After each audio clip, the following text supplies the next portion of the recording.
Hello Donaldson, this is chapter 15, The Keeper, from Danny the Champion of the World.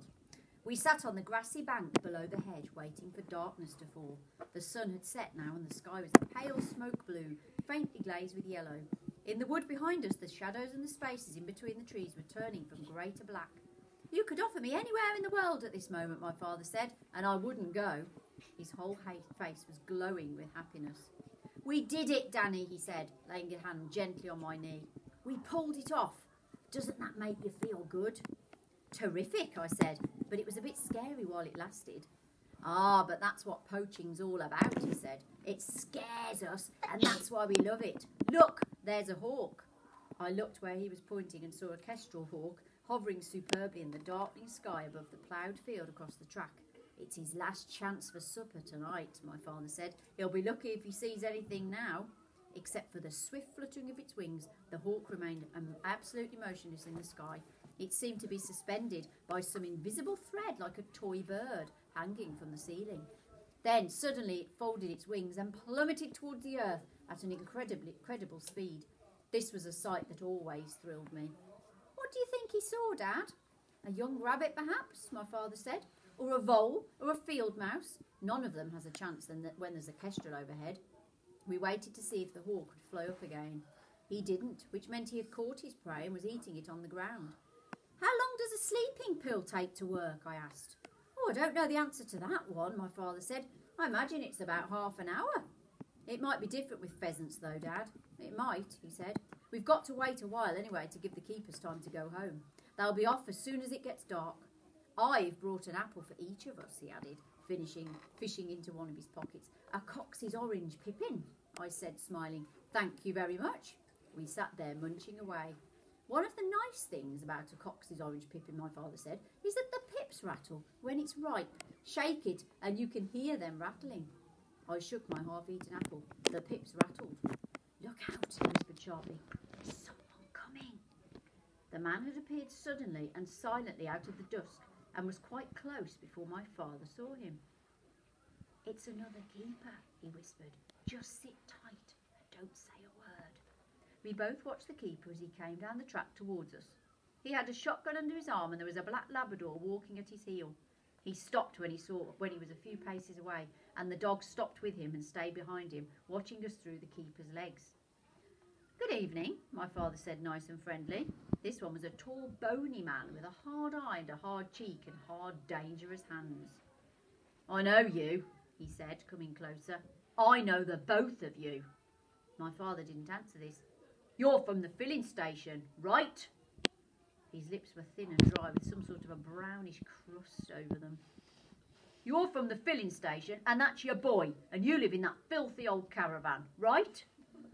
What are we playing? My father said. 20 questions. The keeper spat out a big gob of spit and I saw it go sailing through the air and land with a plop on a patch of dry dust 6 inches from my father's plaster foot.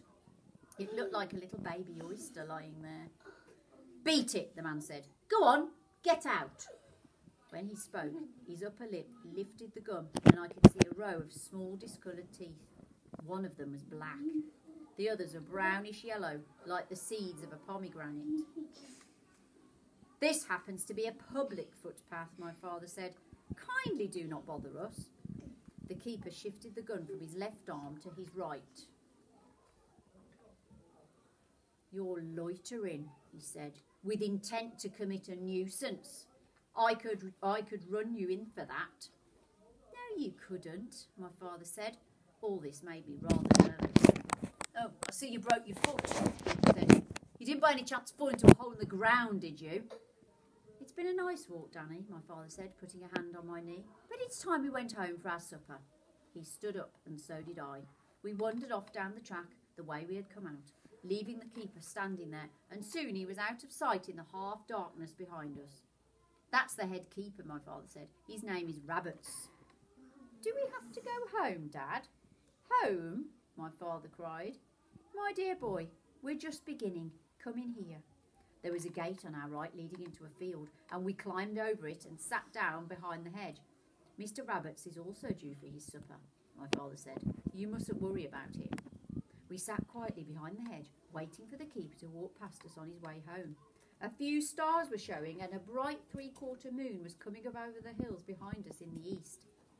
We have to be careful of that dog, my father said. When they come by, hold your breath and don't move a muscle. Won't the dogs smell us out anyway? I asked. No, my father said. There's no wind to carry the scent. Look out, here they come. Don't move. The keeper came loping softly down the track with the dog paddling quick and soft-footed at his heel. I took a deep breath and held it as they went by. When they were some distance away, my father stood up and said, It's all clear. He won't be coming back tonight. Are you sure? I'm positive, Danny. What about the other one, the one in the clearing? He'll be gone too. Mightn't one of them be waiting for us at the bottom of the track? I asked. By the gap in the hedge? There wouldn't be any point in him doing that, my father said. There's at least 20 different ways of reaching the road when you come out of Hazel's Wood. Mr. Rabbit knows that. We stayed behind the hedge for a few minutes more just to be on the safe side. Isn't it a marvellous thought, though, Danny, my father said, that there's about 200 pheasants at this very moment roosting up in those trees, and already they're beginning to feel groggy. Soon they'll be falling out of the branches like raindrops. The three-quarter moon was well above the hills now, and the sky was filled with stars as we climbed back over the gate and began walking up the track towards the wood. That's the end of chapter 15. Ready for chapter 16 next week.